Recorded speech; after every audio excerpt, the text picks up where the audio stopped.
me saying I'm an artist, I feel like my writing better be good if I'm gonna claim that title.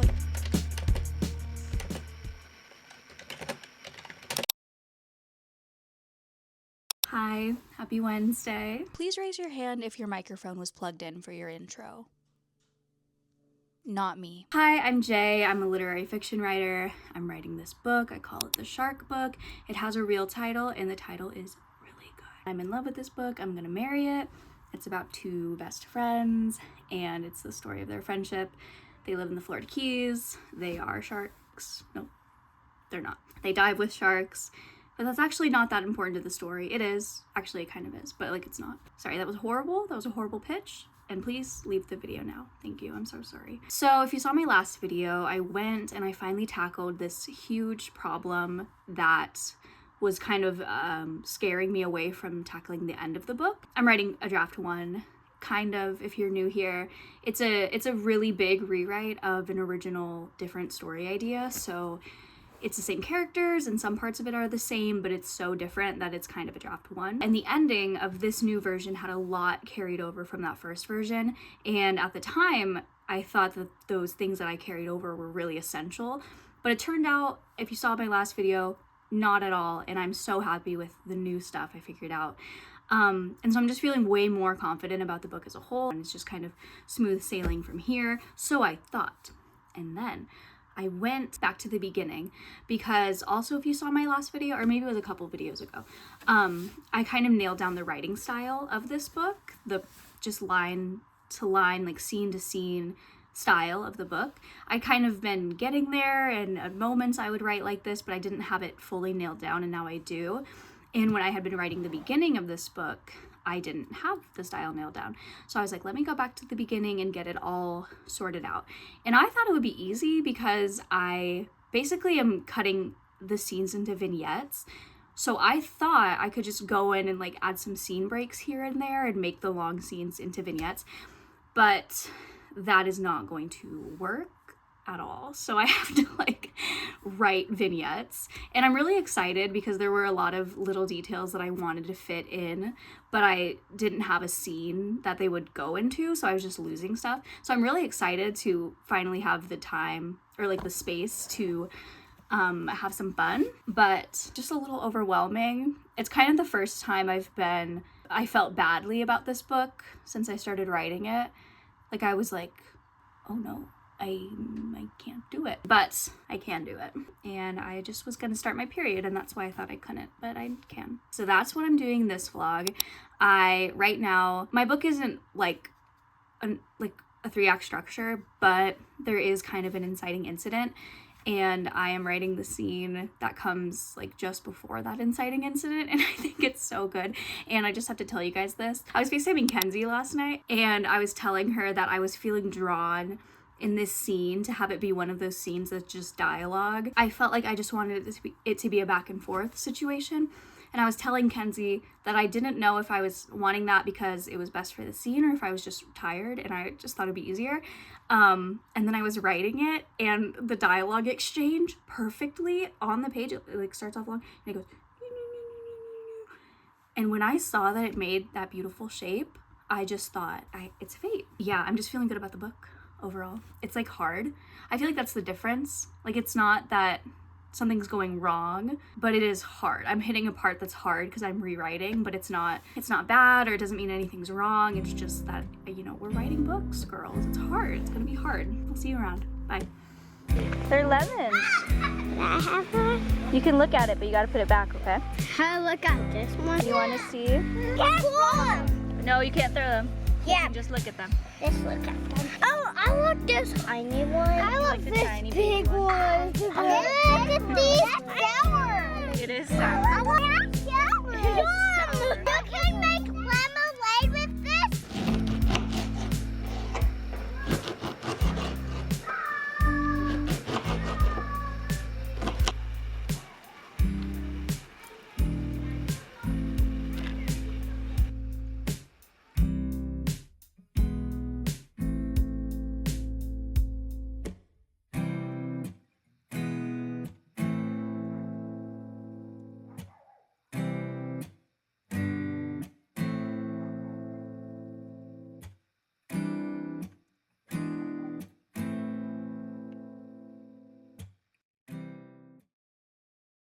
Hello everyone. I just took a shower.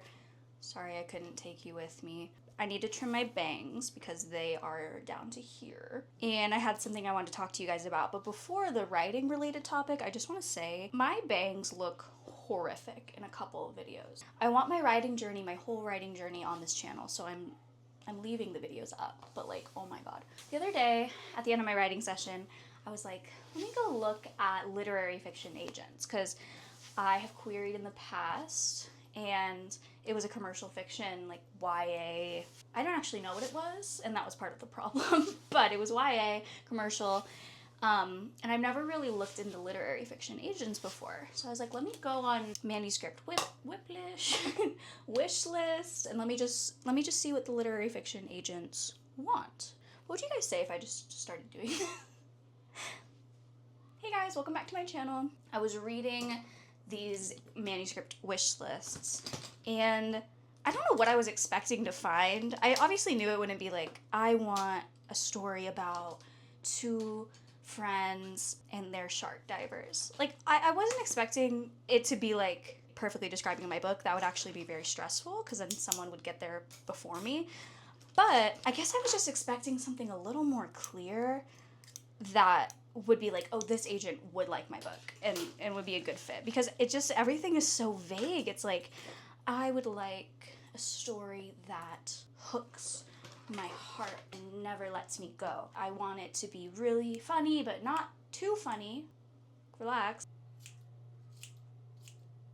Oh God. I went from feeling really confident about my book to just like really confused about it and if it was good enough. Not good enough, but like special enough, I guess. I was talking to Kay about this yesterday and it felt like submitting to these agents is going to be like shopping for a birthday present for somebody, but you don't really know the person. And you're like, maybe, like I know they like purple. I guess I just started to feel like there are types of people who would read those wish lists and know what the agent is talking about. And they'll be like, oh, my story fits that. And those are the people who will get the agents. And then there's me over here who just doesn't, like, I'm just not smart, that's not the word, but like I'm just not the kind of person that should get an agent. Okay, 1 second. It just worried me because I feel like I've grown a lot as a writer in the past 2 years since I've queried, I think it's been. But then reading those wish lists, it just felt very similar to how I felt when I was querying before, which was like not equipped and not like the kind of person who would get an agent. And let me know if this is relatable, because I have all these fantasies of like the moment I open an email and it's an agent being like, I would love to hop on a call. Like I always imagined that happening, and I imagined that when I was querying my first book. But then every time I would open an email and it would be a rejection, it would be like, it wasn't even that disappointing because it was just like, oh yeah, like this is more right. Like this is what actually happens for me. Like other people would open an email and they would have success, but like that's not gonna happen to me. And it was fun to imagine it, but obviously not. And just reading these literary fiction manuscript wish lists, I just felt very similarly. And I realized, I really love my book and I think it's good, but I don't know if I actually believe in it because I just don't know if like I can actually picture these things happening for myself. Like I think I'm just really good at imagining things I wish could happen, but I don't know if I actually think it's going to happen for me. Why did I do that? Essentially, I think it's just imposter syndrome and like it's normal, even though I feel way better as a writer. So it was just disappointing to still feel so overwhelmed and intimidated by querying. I just hope somebody is like, oh my God, there's something wrong with me too, and I'm gonna buy your book. I mean, that's not what agents do. Okay, bye.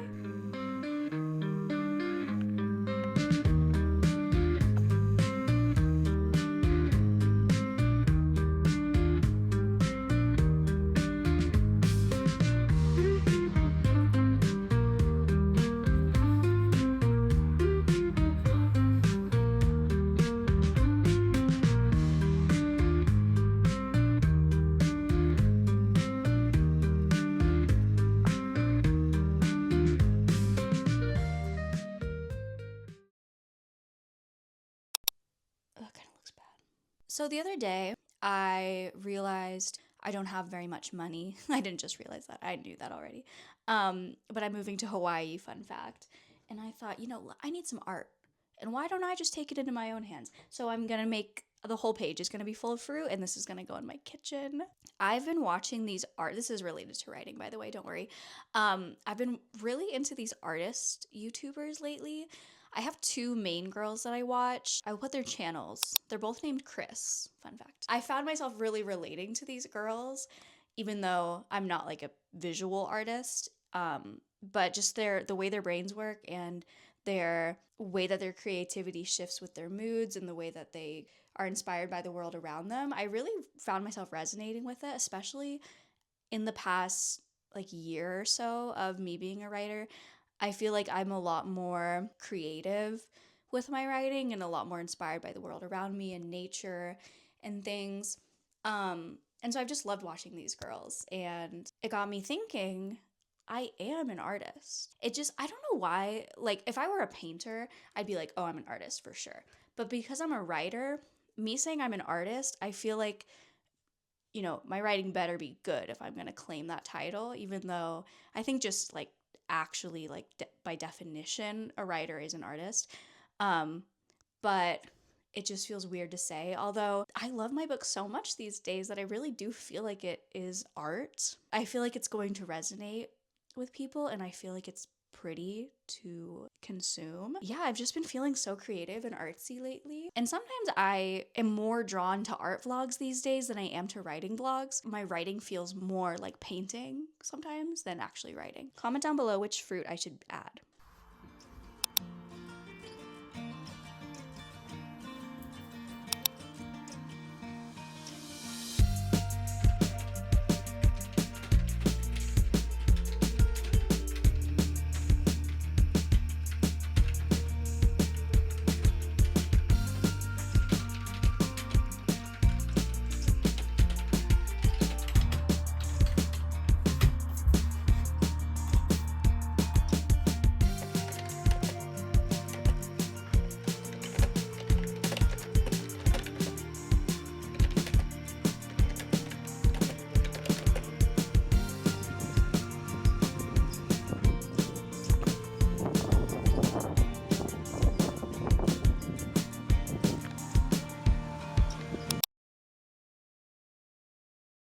Hi, night has fallen. Okay, so I wrote for like an hour earlier, or maybe like an hour and a half. I was working on the scene I was telling you guys about earlier, the one that leads up to a really big moment. Really, really like the scene. It's kind of three scenes. No, maybe two. No, yeah, it is. It's three scenes mixed together, and it's like a bunch of vignettes. It's like 1,000 words all together.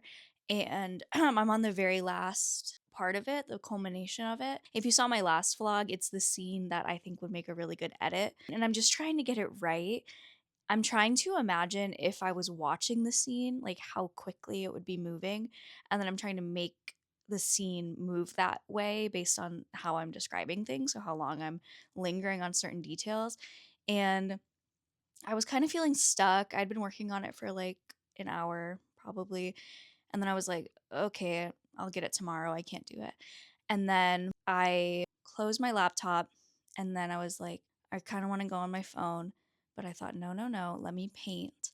And I was painting, and I got an idea for the scene. Like, I wasn't trying to think about it. It just subconsciously, I was like, oh my God, I feel something. And yeah, I thought of a good idea. So I had a breakthrough, and then I went and I wrote again for like a good amount of time. That moment when I thought of an idea while painting reminded me of when I was watching a video by Fatima the other day, and she said creativity thrives in boredom or something along those lines. And I was like, that is so true. Because if I had gone on my phone immediately, my brain would have been filled up with other things instead of just lingering on the issue at hand and figuring it out. So, yeah, I was really glad that I did that. And I'm still not done with the scene, but everything's figured out now, and I feel good about the pacing. And then it's just line level stuff that I'm overthinking. Can I be vulnerable? I am a little disappointed I didn't finish the scene today. I always get disappointed when I push off a scene to finish it the next day, because then I just feel like I'm adding so many days. Like the more and more I do that, I'm adding so many days onto the process of this book. And I'm like, why couldn't I just push through and do another hour tonight and just have it be done? But I was already like, I was cutting corners and it wasn't as good. So I know I need rest, but I just like, I'm so slow. But when I'm finished with this draft, the book will be pretty much done. So I'm just trying to remind myself that. Yeah, thank you for watching this vlog. Thank you for following the journey. I can't wait for the moment I can tell you the real title of this book and tell you when it's coming out and show you the cover. Let's hope all of those things happen. Okay, have a good night.